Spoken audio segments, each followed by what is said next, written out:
Welcome to Flat Earth Debate Live. I'm your host Nathan Oakley, and if you are new to this channel, or you've not done so already, then be sure to subscribe, hit the bell notification icon and join button to keep up to date with the Flat Earth debate. If you would like to support the channel, there is a super chat that runs alongside each of these shows while they are live, and there's also a PayPal, Patreon and crypto link in the info box below the video. Also, below this video, you can get £50 for swapping your UK electricity supplier to Octopus Energy. Most importantly, if you'd like to join the discussion, simply mute the page you are currently watching, then click the link in the info box below this video to join the panel and express your views on the nature of Earth. If you do join, please don't swear. If you do, you'll be ejected. And if you are, please don't try to rejoin the stream using sock accounts. You'll be warmly welcomed back on the next stream. Now, we are joined by somebody incredibly irritating who has constantly tried to join during my intro, distracting me completely, which is Elijah. So we're joined by Eli, 10th Man, Arwin, Neil, Eli, Flatzoid, I don't think I missed anybody, and a whole bunch of people in Discord. Thank you for repeatedly trying to join, Eli, during my introduction. Really appreciated that. Hello, guys. My bad. Hello. Good afternoon. Hello, everyone. Hello, George. Good morning, everybody else.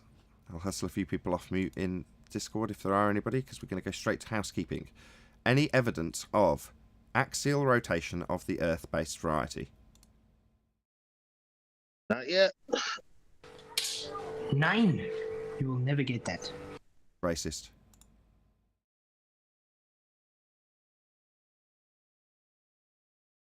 Any evidence of a physical geometric sphere-edge horizon formerly known as Earth curve?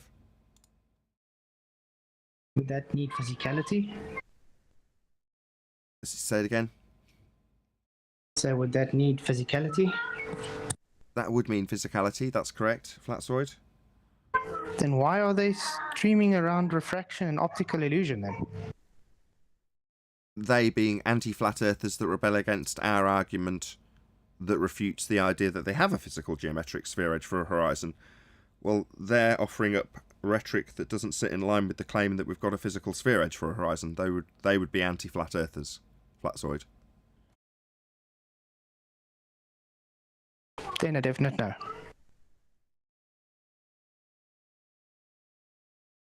Any scientific evidence of gravity?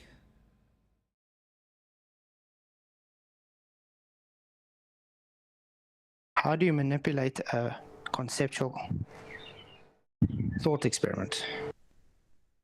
Hold on, you've got a lot of words in there. Which gravity are you referring to?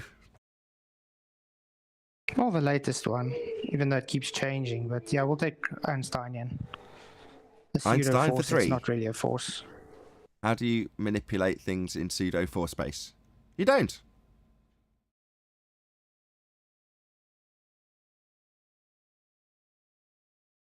Next question. Any single viable hypothesis from any of the fields of astronomy, cosmology, or astrophysics?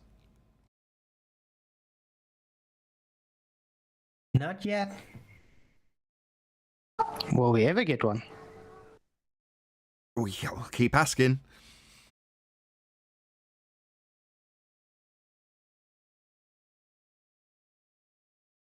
Feel free to join in, those of you in Discord. Don't be shy. Any evidence of the distance to the sun? It's over there, apparently. How do you know my distance is the same as your distance, Owen?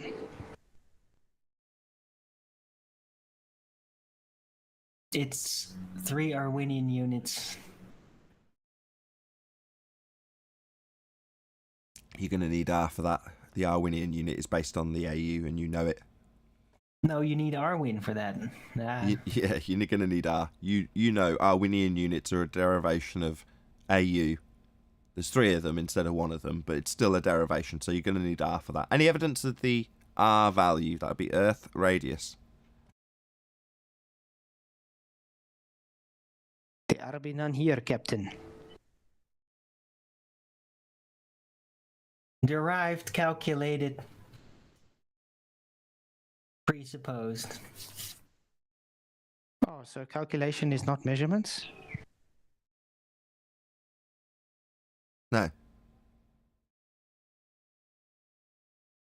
Why every time I ask the people for their measurement evidence, they give me calculations?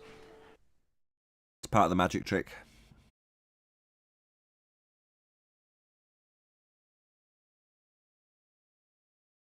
Don Threader was in my chat today at the early bird show on D Live, and he said that yeah, it might be that maybe the horizon is apparent, but I still think that what I see in the distance is still nudging a little. And then when I tried to explain the black swan to him, he just said, no, it's still obstruction.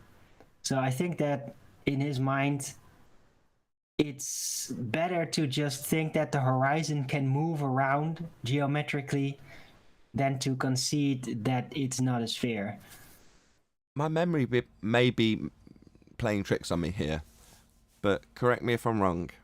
Dawn Treader was one of the brave few to originally, early on after the release of the Black Swan, to come on, and if memory serves me, he was even quick to admit that he didn't understand it and had it explained to him. Am I making that up, or am I giving credit where it's not due? No, sounds about right. But it's been a long time, and he probably just over time didn't really learn. So he still doesn't get it. Not really. But what I'm saying is, although it's like it might even be 18 months later, let's pretend it was day one. You know, he actually had the tenacity to come on the show and say, okay, refraction, that's what I've heard is the rebuttal. I mean, I'm scraping my mind. It might be that I've interweaved him with somebody else, but I'm pretty sure it was Dawn.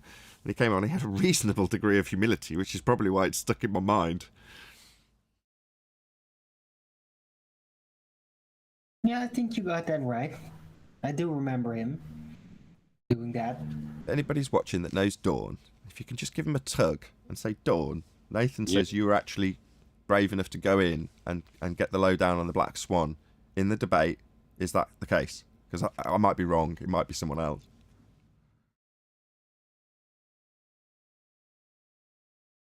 But if I'm right, I think he had it fully explained, laid out in reasonably calm manner.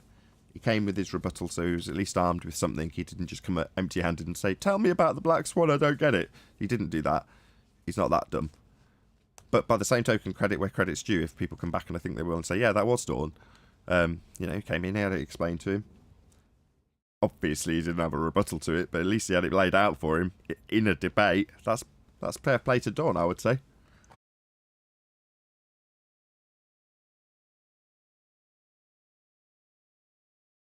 I've just, as soon as I've said it, I thought I'll go back after the fact, look it out, and he'll have been the most scummy, normal, anti-flat earth behaviour. That's what I'll find in the clip if I've trimmed it out. You know, just kidding myself. Rose-tinted glasses. Yeah, he was probably really nice about it. Probably at not. First. Now, that's his tactic. He's nice at first. But even during my live show, he was in chat. I had to ban him eventually because he got really on my nerves. He said that, you know, the Black Swan argument, I get it. He would actually say it like this. Yeah, I get it.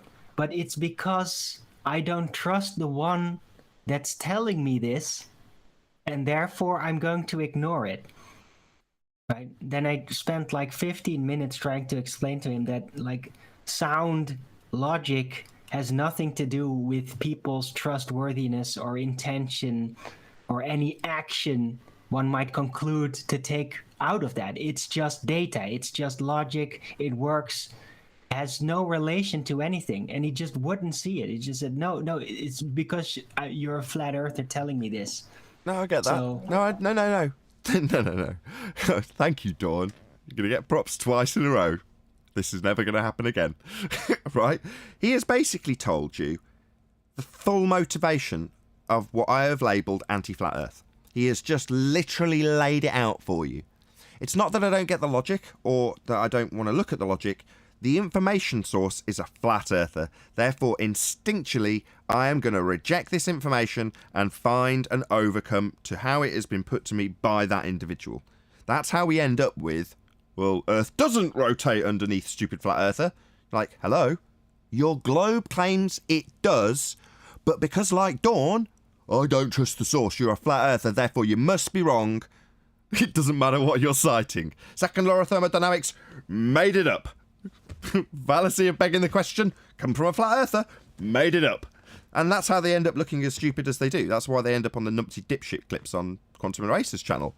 Because they end up bracing against us, and in so doing, thinking they're smart, they don't see the bigger picture that they're debunking their own globe rhetoric. Physical geometric horizon, Earth turn, it doesn't matter what they're decrying to get around how we've debunked it, as long as they're attacking us. Yep. Yeah, I think It's that's also very tragic though, because like he's basically laying out exactly how he is keeping himself ignorant and will, as a consequence, not be able to move on intellectually. And it's kind of painful, you know, to see Also, that. that's his standards, Yeah. right? I mean, aside from the fact that it summarises the anti-flat Earth position quite beautifully, that's him being brutally honest, right? He's saying, I'm wired to trust, and I don't trust you. So therefore, I don't have to take anything you say as read, logical or otherwise. I trust X, and X has served me well. So I'm going to stick with X instead of you. That's what he's saying. Now, I know people who are wired that way. Plenty of people that are wired that way. The fact that Dawn is so beautifully honest about it makes it useful for me to say no. What he's done is he's been really honest with you. He's told you how it is. Now, obviously, you don't like that. You want him to use logic. Fair enough. I would want the same. Doesn't mean that that isn't how he's wired, and he's told you so. He's been honest with you. But it beautifully summarises the position people find themselves in when they get suddenly forced a red pill they didn't want to swallow. It's like, you've still swallowed it. It's not like these people, while they tell themselves they haven't heard our arguments, we discussed this in the pre-show, often they will highlight our arguments in the first part of their videos and then immediately ignore them, moving on, because they can just say, I have addressed it, I put it at the beginning of my video. No, you put the objection at the beginning of your video, you never actually addressed it. It's the same with all of the housekeeping questions. For the most part, people have got their head in the sand. We saw it when we first started telling them, why aren't we getting answers? Well, because they can't answer them. It's the end of their globe faith. So what do? They sit in silence. Moreover, stick their fingers in their ears and go, la la la la la la, I'm not listening. R value, la la la la la. Well, it's not even that. It's they literally show you we are ignoring this. They're just signaling this is what we ignore, right? Yeah. Almost with pride. So Exactly. yeah, we addressed that at the beginning of the video. Oh, you mean you displayed how you are going to intentionally, actively ignore this? You mean? Precisely. And then when it gets brought up immediately, they're all shocked and shaken. Now, what about that R value? Whoa, what do you mean, what about the R value? We've been talking about it for the better part of a year and a half or more. We ask for it daily. What do you mean you want R? That seems unreasonable. Not really. And I It's the asked it fundamental. on Jim Pandas. Sorry. Go on, Neil. Go. Well, you stopped twice and I got a delay. But anyway, I agree. I asked it on Gem Pandas like 3 times today, and I didn't get an answer for the Black Swan or us debunking Earth radius. Hey, Bible literalist Paula for the meme for you, Master B, Nathan. I'll check it out. While I am, any evidence that you can have gas pressure without the necessary antecedent of a container to press upon? I'm sure one of the largest anti-flat earthers also conceded you need a container. I don't get it. Conspiracy cats. Without the container, there will be no pressure. I mean, I don't get the Black Swan, racist swan.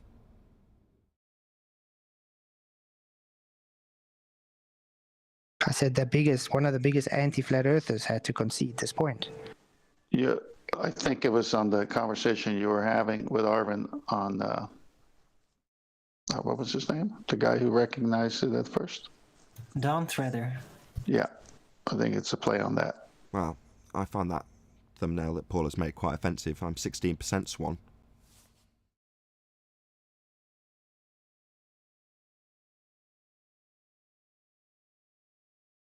That's why the ballers and anti-flatterers can't take your flap. Hey, Swan Lives Matter. You keep feathering up this argument. Well, they're technically shapists, you know? I said already in the pre-show, we're not part of the protected groups, just like centipedes. You know? We can bleat and moan about the treatment we receive all we like. We're never going to be LGBTQ. So we're not a protected group. We just have to deal with that. Like gingers. Hi, ginger! Yeah, that's allowed. What you telling me? What you calling me? Are you a ginger? Actually, yeah. Although my Sorry, hair's gone very brown what the since I've fuck? got older. Somebody kick him out! Why is he even here? How dare you? Seriously, security. Yeah, we're going to have to surgically remove those freckles. I'm sorry. What freckles? If you're a ginger and a girl, it's okay. Let's get it correct. I went out with a ginger girl for about a year, and I didn't know she was ginger. I'm colourblind. So it took one of my mates to then say, "Why a ginger?" And I was like, "Who? What are you talking about?" She's like, "She's ginger." I was like, "No, she's not. She's blonde." "No, she's not, mate. She's ginger." I was like, "Is she?" "Yeah, she is." I immediately dumped her. Well, the mother of my first two daughters, when she was she was ginger, she's American Irish, but when she was in the hospital with I think it was premature. She went into contractions too early. Are you on the phone to the She was in the hospital or something, Neil? What's going on? Yes, so listen to what happens. I'm going to get to a point here really quick because I almost strangled this Dr. Simonson. He comes in, he's looking at my wife, and then he checks her. He looks up from where he is looking, where the baby comes from, then looks up at her head, and he had the nerve to say, "Oh, are you a redhead?" I was like, "Are you out of your freaking mind?" Well, he was just saying. That is a bit weird. Yes, that's not correct. You can't do that. You can't look at my wife when my child is going to be coming out soon, recognize the color of a bush by looking at her head and asking her that question. I almost strangled the freaking guy. What are you talking about? How can you not ask that question? I mean, I'm not being rude, but if I was staring at your wife's vagina and I noticed that the cuffs didn't match the collar, I would have to say something. And I think he felt the same. With me in the room? I mean, come on, use your brain.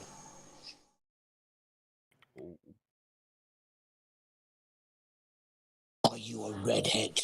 Did we cover all of housekeeping questions as we can move away from non-protected groups? Ginger people being the example for humorous effect. May this ginger person do a shameless plug now. Sorry, has somebody not got rid of you already?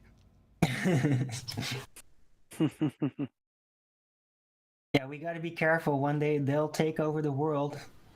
Like Cartman. Well, No, South Park, there's an episode, remember? Yeah, Cartman dyes his hair ginger and then takes over the world it's and not. Yeah. recruits all the gingers. Daywalkers. That was great. Anyway, I would really appreciate it if someone would show up tonight on my live premiere, 8 p.m. UK time, 9 p.m. Central African time. It's all got to do with momentum and centrifugal forces. Something you do not want to miss. All on the Flatsoid channel. Good plug. Be here or be sphere. That's Flatsoid.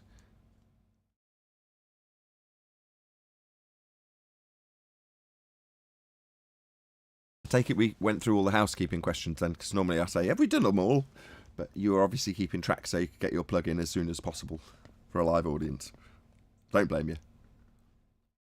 Did we cover everything? Can I do a micro plug for myself just to remind everybody that I am now live streaming on DLive, not YouTube, for the next week.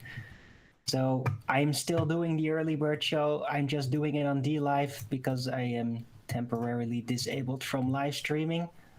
I'll put the link out to my channel in the chat. Please come and visit. I still interact with my chat, so Thank you. That was more. You know, I remember Nathan having this conversation with Sleeping Warrior.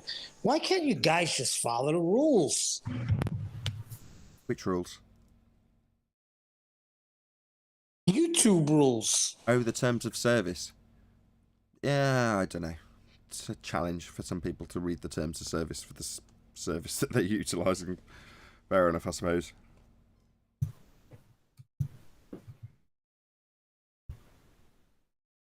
Yeah, respect their rules. That's their platform, right? YouTube own this platform. It's not about free speech. In case anybody gives me that kind of crap in the comments, they've got terms of service. You have to abide by them. If you don't, you get in trouble. Yeah, just like me. I've started having a no tolerance for trolling on my channel, and since I've started banning the stupid trolls, my views and subscribers have gone up tremendously. Nice. I could say the same for me. People started asking me why they've been banned. I'm like, I haven't banned you, but I have instructed several moderators. I've probably got half a dozen moderators on each channel. So Neil is one of them on the second channel. Owen is one on the main channel, I think. And so on and so forth. Mostly panel members for obvious reasons. People I trust, basically. But I would assume that at some point they have banned people. And they have my full blessing. That's why they've been given a wrench. People give out wrenches very willy-nilly. They'll just give them to anybody, and it's like, I don't know, I want to trust the people I've given a wrench, that they're going to ban only people that require banning. Not ban people because you've lost an argument or whatever, I don't know, some silly reason. But, you know, that's what I leave up to the moderators, and they have certainly banned people because people have moaned. Now, I'm not going to say it's directly a cause and effect relationship when I say, well, a correlation with that is my subscriber count going up. But it certainly hasn't had a negative effect, let's put it that way. I used a wrench one time, and it happened to be when you were in a heated debate with somebody. I didn't know, I just came in. And did what? Time the guy out. That's the only time I've ever did it in my life. Oh, that drives me nuts. It nuts. just happened to be. Yeah, you've got a proper earful for that. So if you time somebody out, all of their did. messages disappear. So I don't need to lecture my own mods. I'm just saying this for anybody else's benefit. So if you're watching somebody, Arwin did it. That's much better. Let's push this on to Arwin. So Arwin told me off because I think I timed somebody out in his chat for something that they said. No, I think it was actually somebody else. It wasn't me, but I won't name and shame. But we'll say it's me for the sake of this example. And Arwin's like, why did you time them out? I was in the middle of discussing something with them, and now all their messages have been removed. So obviously, contextually, you can only see the replies or hear me talking to an empty message. So don't ban them. If they say something that's out of order, just remove the message they've said. Obviously, if they keep doing it, then you've got no choice. But you don't want, I don't know, in my chats, there's sometimes 10 minutes straight of me going back and forth with some fundy. And to me, that is definitely not cause for the timeout button. That's cause to say, great, you know, that's actually developed a discussion. Little does the person who's arguing with me or whoever know that everyone in the chat is paying attention to how the discussion's going, and it's educating them. It's useful. You know, they think, oh, well, I'm winning here because I'm chanting and calling him an idiot. No, it's giving whoever's your opponent the opportunity to completely annihilate you over and over again by repeating the thing you can't overcome. And have it documented until someone times them out, and then it all gets removed. Like, contextually, all my work, those typings that I want left next to the show, have gone. Hey, And Alvin. I've never done it again since. Well, it's like you've just got inspired. You're writing some pages in a book, and then somebody just gets in there, reads it, and like, whoa, this is ugly, man, and just starts to erase it, like in the middle of your work. Like, hey, I was busy with that. It's a study case. Or if you're writing a novel and it's got a bad character that's an evil character, and someone comes along, reads the book and goes, this character's really nasty, and scrubs out every line from them. You're like, what the hell are you doing? It's part of the context. Yeah, exactly.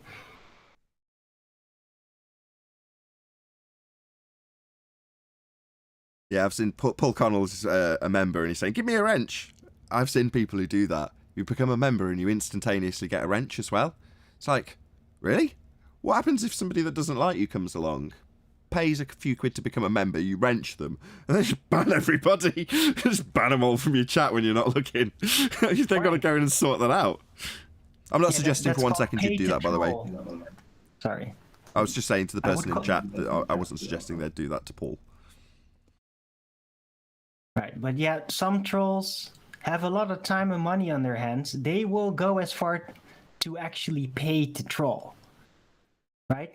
And I've seen it out there before. It's like, even if you have to become a member of a platform in order to be able to speak up in chat, people would in a row make several accounts, actually pay for them in order to become a member and chat, just to troll with those accounts. Right? Pay to troll. It's a thing. Yeah, spam will get you hidden, not spam, but sort of repeating a claim that's been refuted. That'll get you a timeout from me. But yeah, that's about it. There's very little that'll get you a timeout or banned. I think the same is true for you, Arwen. Generally speaking, you don't tend to ban people. That you're not heavy-handed. And from what I can see from my moderators, apart from Neil, bloody Neil. Oh, he's here. I'm joking, by the way, Neil. You can do what you like. You've got that wrench, and while I might have given you an earful in the moment, I wouldn't have gone back and changed anything. That's your call at the end of the day. That's why you've got a wrench. You don't hear me begging for a wrench on your other channel? Every time I come in the chat, I'm like, where's my wrench? You've already got one on the second channel, though, haven't you? Yes, but I want it for the other one, too. All right. I just have a certain number, and I don't care who is doing what and whether or not you've got a wrench on each. This is boring. It's very fun, these It's a running joke. It's a running joke with a few people in the chat. I just come on and say, where's my wrench? So in my show, that'll get you banned. It's specifically in detail written down in the rules. I was going to say, it happens a lot. It happens a lot. People coming, I get a wrench. Why?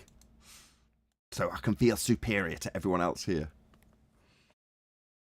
Well, we already know what Neil could do with a flat tool. God help those when he uses the wrench. You don't go around attacking small insects with it.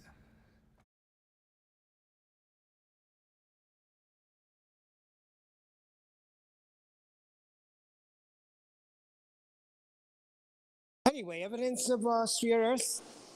We did It's the awfully housekeeping. quiet on this. It's awfully quiet this Monday. We did the housekeeping already, and everyone was off mute. Monday, la la. Yeah, you'd have to fill the silence with song, I promise.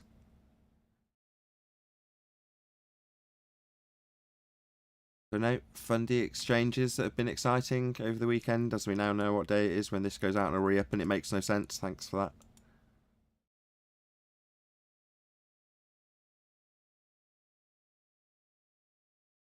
Nothing out of the ordinary happened except for, me suddenly getting that strike. That's pretty much it. Oh, we covered Pretty that. nerve-wracking, by the way. It's always 10th man that brings up the days.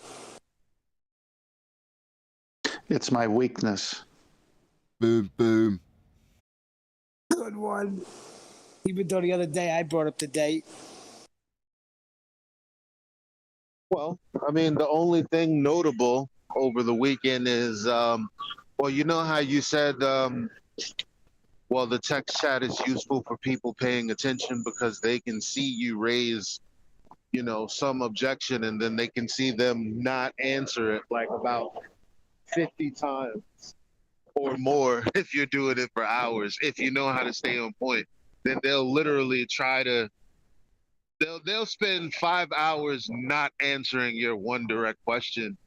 And so I did message you about it. I ended up getting to speak to 10th about it, and it was a good conversation. The dude snatched his own wig off when he said, I don't understand your objection with a hypothesis for astrophysics.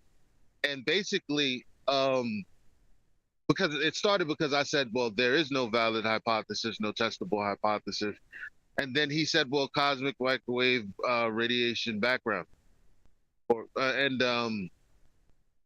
basically he was saying we're not concerned with the cause.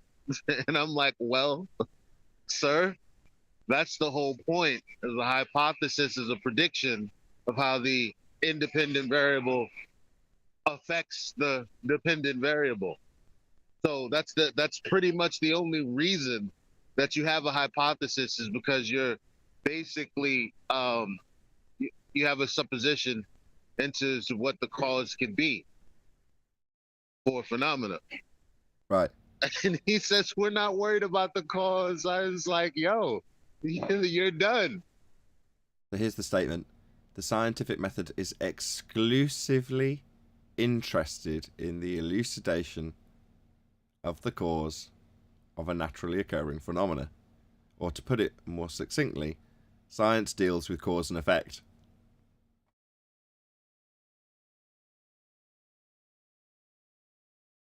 We're not interested in the cause. We're much more interested in looking at it through the telescope and then making up a little story. Yes, we know. Yes, that's what we challenge daily. Unfortunately, your story's based on R now, isn't it? And we've debunked R. That's why when I was on Jim's yesterday, or the day, it was day yesterday, I think, where they were talking about Anthony's hypothesis with the egg, with density, change the density, and the egg would move. Their argument was, how do you know adding salt into water changes the density? That was the level of argument from these guys. Wow. Okay. Yeah. And this comes from Professor Bell, saying he has been a chemist for how many years now? Yeah, he was on the panel of people that were saying water vapor isn't vapor, from memory. So Now, water vapor isn't gas. that's the one. It's micro droplets, according to him. Whatever. They're so Numpties. small. Well, he also says a ppm meter doesn't measure. You know how I would answer that question, or if he says, well, how do you know it's more dense? The water is more dense. I was like, well, is salt more dense than water? And he goes, yes. Well, if you add the water, salt to the water, then it makes it more dense because you're adding more dense substance to the water. You don't know that. I don't know. What? Can't know that? Why can't you know that? I'm just saying their nonsense to you to see how you react to it, Paul. You can't know that. Can't know that. Yeah. Isn't there a necessary added C then? So if you got one dense substance and you add it to another substance, I don't know. I don't know what I'm saying. It's just stupid to even ask that question. We know salt is more dense than water.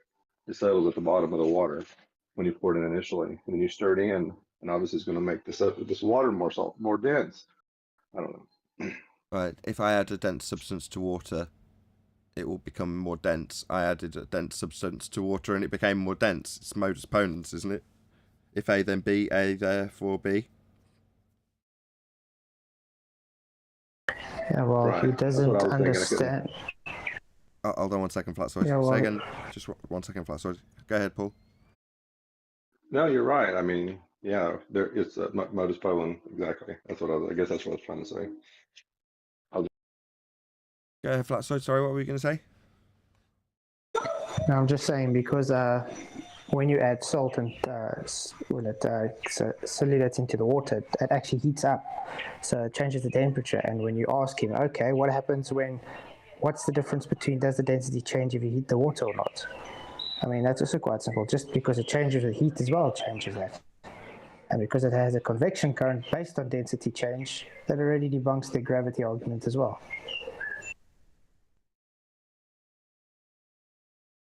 Indeed. Anything else other than Anthony's validated hypothesis?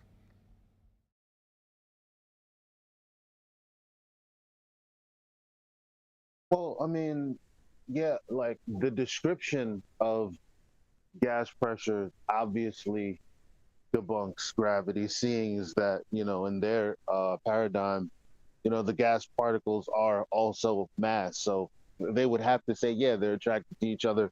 That's how that sun is up there. That's how Jupiter's up there. Right. I mean, the description of the balloon is that the air particles are moving at high speeds and they're filling the containment. So the problem is the description is supposed to be, if we were in this like heliocentric model, I mean reality for real, then the description would be that the air in the balloon is compressing or something. It wouldn't be that it's losing the air inside it.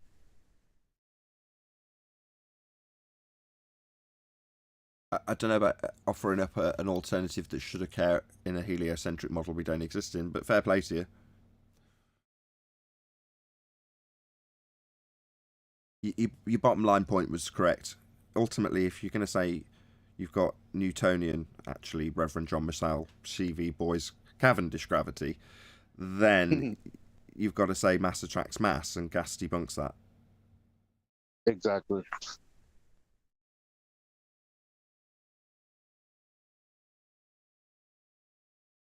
Well, when people die, the tricksters will use their name and attribute a lot of things to them, and they're not here to tell us otherwise.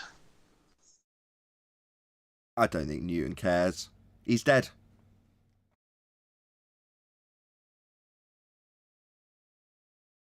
Yeah, Newton didn't want a gravitational attraction ascribed to him in any way, shape or form. So, gravitational attraction, as devised by CV Boys, Reverend John Michell and Cavendish, is now called Newtonian gravity, of course. Can you tell me why he did not ascribe to him? Well, in did his not own want to words. ascribe to him? That's his own words. That's what he actually said in a letter. I can't remember who the letter was addressed to. It's been read out several times here. I don't have a copy of it in case you ask. But those were his own words. I think it was I can absurd, address that. I think I read Can the. anybody tell me the why he law. said that, though? Because it's I'm trying bollocks. to, Neil. Hang on a second. Just to answer Neil's question. Because it's bollocks, Neil. Because mass doesn't attract mass by some magical force. Well, I think Newton understood that there has to be some kind of physical interaction between the two objects. Like when I push on an object, my hand's pushing on the other object to cause it to accelerate and cause a force. But when it comes to mass attracting mass or even memory space-time, there's nothing physical causing that. So they have to get around it. So Newton knew to run from that. So you got something that's non-physical trying to interact or cause an attraction. Right, he said it was stupid without a third party or an agent acting to create the motion. The idea that innate objects just attract one another is stupid. I mean, I'm paraphrasing. He said it far more eloquently than I. Anybody Well, in his either- right faculties, he called it an absurdity. Yes, he did. Yeah. As I say, far more eloquent than I. So it might not be that he was running away from it, because that's one of the ways to look at it. Like, you know, the other thing could be that everyone's created this story around him. Like, what if his intention was nothing that they teach you in school? Like, nothing. Like, what if it wasn't like that? What if he was doing his own thing, coming up with his own philosophy, minding his own business, and then someone was like, yeah, gravity, forces, and he's like, huh? You know what I mean? Well, that's happened before. Tycho Brahe is another example. He's like, well, they'd have to be absolutely enormous. Well, you know, now it's his idea that they'd be absolutely enormous, these lights in the sky. And then you end up with the story about Betelgeuse being absolutely vast by comparison to our, by comparison, tiny sun. And obviously we're just a tiny speck of dust in an insignificant, tiny dot in a massive, ever-expanding vacuum, but we just happen to have gas sticking to us. Lucky old us. In violation of the second law of thermodynamics, gas not expanding into a space it has available to it. I think they've done the same thing to Eratosthenes. The story doesn't make sense. It doesn't work out how he could go to Alexandria and know exactly what time the sun is over Cyan. And how could he be in Cyan, know exactly when it's over the well, and then at the same time be in Alexandria to take what the shadow is on the pole? And again, there's like three different versions of this I heard. There's probably more. So one version said, well, he did that the first year, and then he went there the second year to Alexandria, and he knew by the first year at this time it was over the well in Cyan. And that's when it's like they have to make up stuff. And then another story was the guy didn't even know the distances between Cyan and Alexandria. He says, yeah, and then he yelled to his friend over there and said, what's the shadow length now? 500 miles away. You know what's even more absurd than that? I was thinking about it as I was on, with Jazz or on Gems today. And I'm thinking about it, I'm like, it's got to be crazy because you're living on Earth. There's a surface. But you look up and you see the moon and the sun and the other wandering stars. And then all of a sudden, you put yourself like, oh, okay, so I'm on one of these things. It's just so crazy to me to think that because I look up and I see a round sun and a round moon, and I don't know what the planets are. I've never seen them through a telescope. What I see on YouTube videos, they look spherical. So that means I'm on a spherical object going around the sun, orbiting as I'm rotating. That's insanity.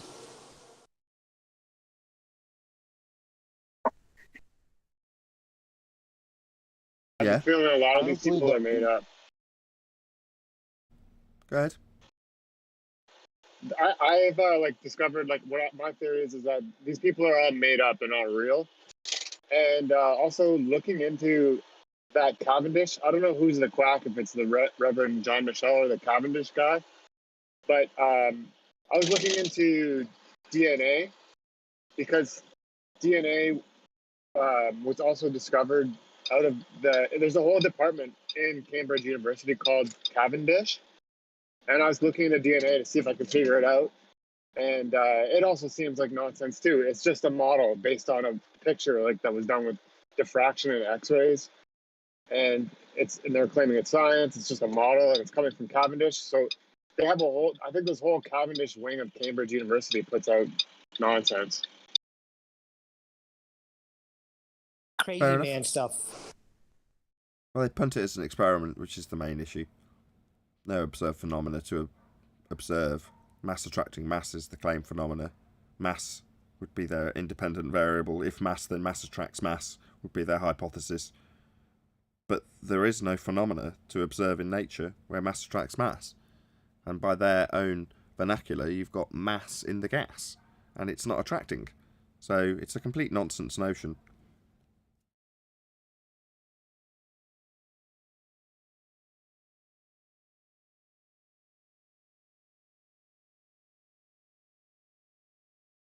Got a lot of silent people sat on mute in Discord. Say that because we're overburdened, more full than we should be in the live stream chat, but there's no gaps for anybody to join if they did want to discuss something with us while we're having chit chat rather than heavily debated flat earth subjects being tossed over. I suppose Cavendish is kind of a heavily contested globe earth versus flat earth discussion. You've got to be a globe earther to really believe the rhetoric of mass attracting mass, because you wouldn't understand Einsteinian that it's been superseded if you're just a globe believer. And go on, whoever that is. My bad. I was just gonna say that they only come in when they think that we've said something wrong, which is sad. It's like, I'm at the fight club. I'm gonna wait for the midget to be challenged, and then I'll go up. Little person. Come on now. My bad.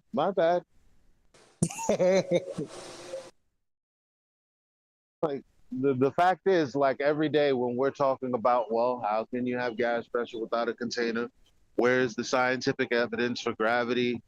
Any of this stuff, they won't say anything. But if someone slips up about some aspect of the story, then they're here to say, well, you're absolutely wrong about my religion. That's not what it says. Meanwhile, they're not dogmatic about their religion anyway, which is why we call them anti-flat earthers.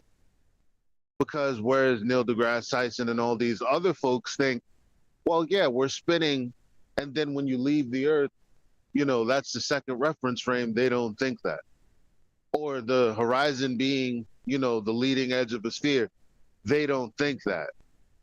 Whereas people who are, just believing in heliocentrism because it makes them comfortable, they believe that. Because they, whatever.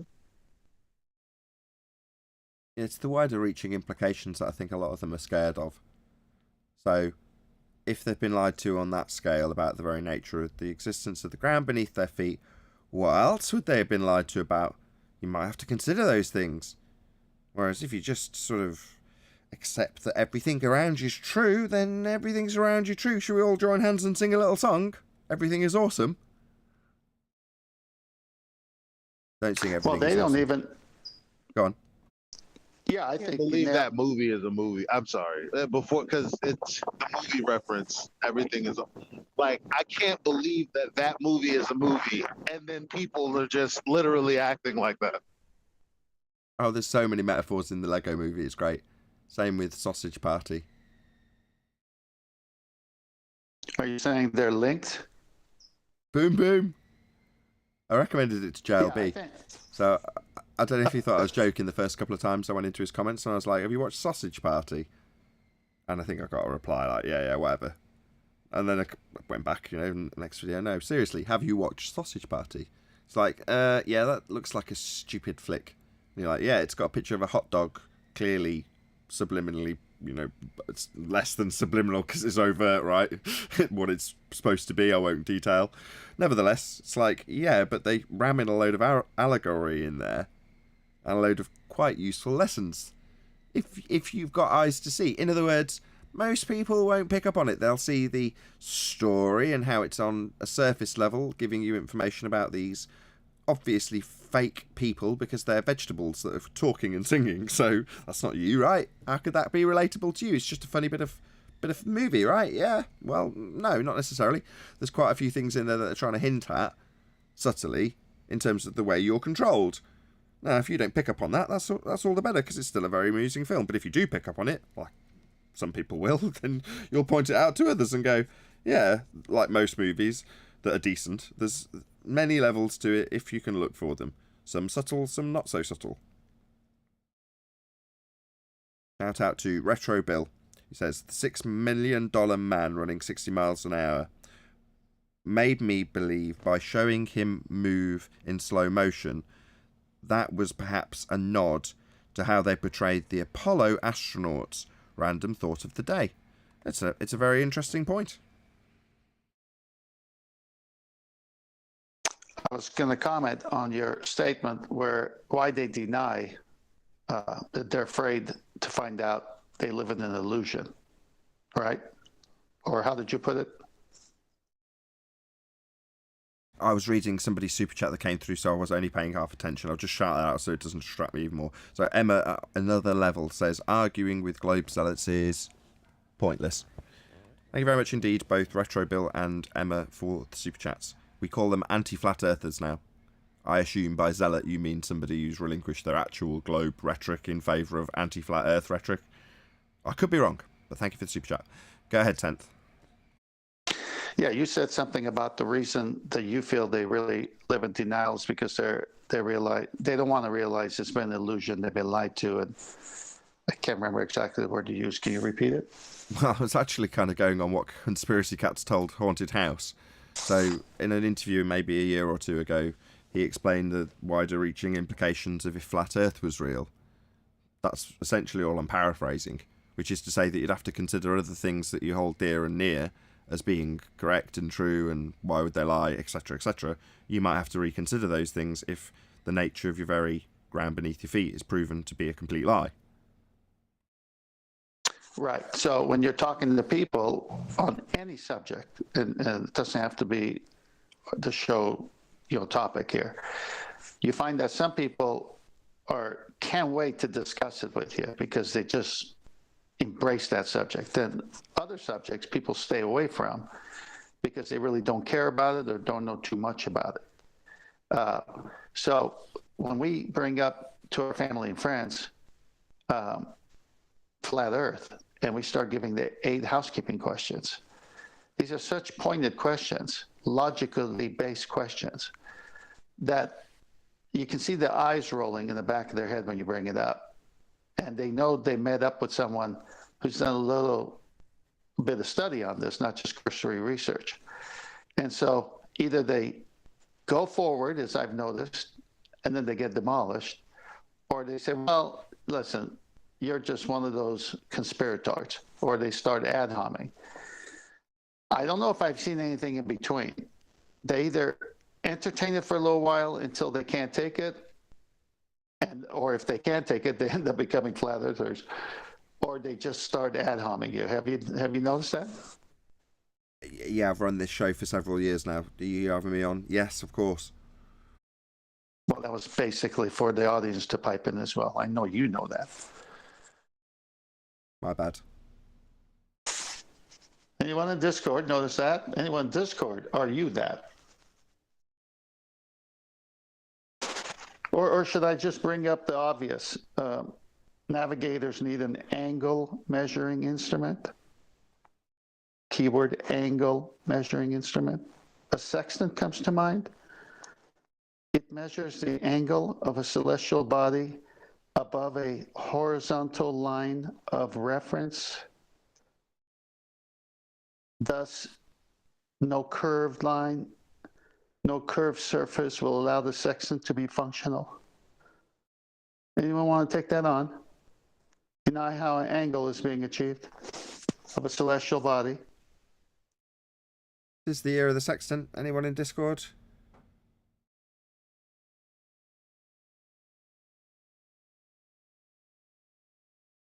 It's being publicised as a flat Earth proof currently.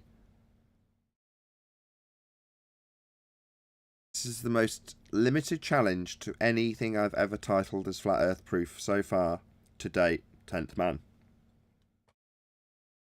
It seems Incredible. to be the most reasonably named, like as far as flat Earth proofs go, because the black swan is just well, for me it's definitely proof that there is no radius of 3,959 miles of a sphere. Like that's what it proves definitively for me. But like this thing needing like that baseline, like straight up says, yeah, well, I mean, you got to be living on something level. Right. For it to work, you've got to be on a level surface. That's how it works. So, yeah. That's where we're at. What's that? It's curved? No, it doesn't work then. It's kind of the end of the argument. It's very short. It seemed complicated at first, 10th man. I'm glad you took 12 months out of your time to really research this thoroughly to the point where you could put it to us so concisely that we just can sit back and go, yeah, what are we going to say to that? A couple of people have tried. There's been a couple of response videos from very, very, very small YouTubers. And, you know, what have they done other than one confirmed what you said? Well, yeah, they do it on a flat surface. I think they just do it so they can assume Earth is flat. It's like, that's your round out to your response video, that it is done on a flat surface, but you conclude that that's only done so you can assume it's flat, when that's actually how it's being done. Yeah, nice. That was one response. The other was to show triangulation being done on a sphere where it's not triangulating across a level surface. In other words, they're not taking chords to all these areas of equal altitude, and they wouldn't be areas of equal altitude if they were done on a curved surface. Further to that, you wouldn't get the bottom edge of a triangle to be square at 90 degrees. You know, the GP of that star that you're actually measuring. Yeah, triangulation. Hello, there's no response to this 10th. It's an epic flat Earth proof. Yeah, it's much like the black swan. You need R. Well, what about this? Well, you need R. And with the sextant is you need an angle. Yeah, I know, but you still need an angle. Well, how do you achieve an angle? Well, obviously you can't do it with a curved surface, so it's very similar. I mean, you can, but you can't do it for the GP of each star from your central position that you're triangulating.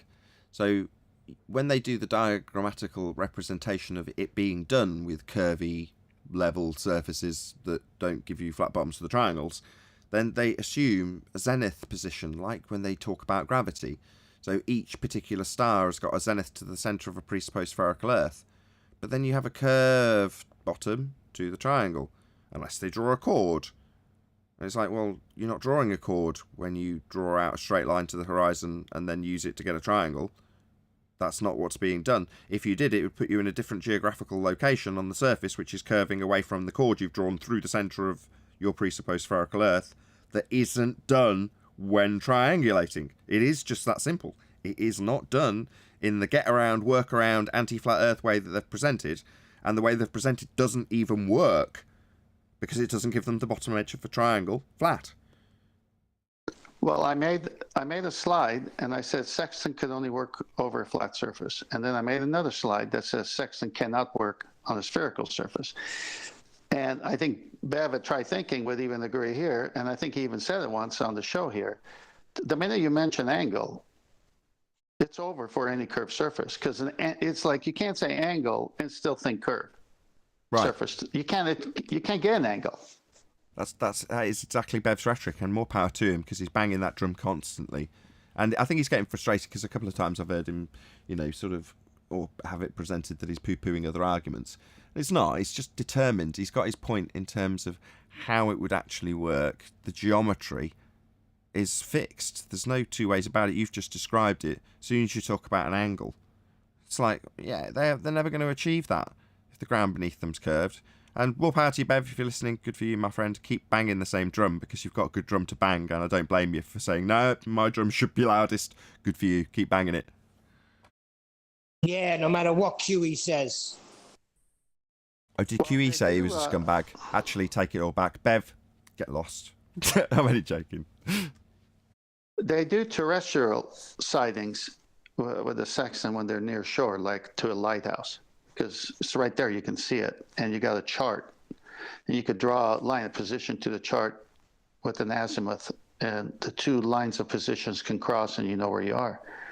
But at sea, how do you do that? You got nothing like a lighthouse just out there, and you don't have a chart. You're like in the middle of the ocean. So this is where the sextant takes the sun in its altitude, and it brings it down to the horizon. And since the almanac says that sun at this moment, because you need time as well as the sighting, is over here, exactly over here. Its zenith position is 2,400 miles away, for example.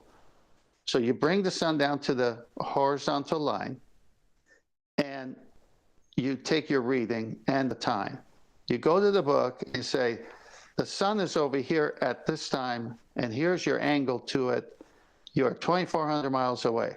That can only happen on a flat surface because you're achieving an angle to what you've just created, a terrestrial position of the sun, spot its zenith over an open ocean or from an open ocean. That can't happen with a curved surface. With that, I'm going to say if you are watching this on either Nathan Oakley 1980 or Nathan Oakley premiering streams, then stay tuned as there will be an after show to follow. Unfortunately, if you are watching this live, this is where we bid you farewell. So a huge, massive, enormous thank you to all of you. Smash the super chat, liked, commented, shared, subscribed, hit the PayPal link, and all that good stuff. Also, below this video, you can get £50 for swapping your UK electricity supplier to Octopus Energy. Another massive thank you to today's Discord and G+ panels for making today's live show possible. Once again, stay tuned if you're watching on either premiering stream. I've been Nathan Oakley, and I will see you all in the next video.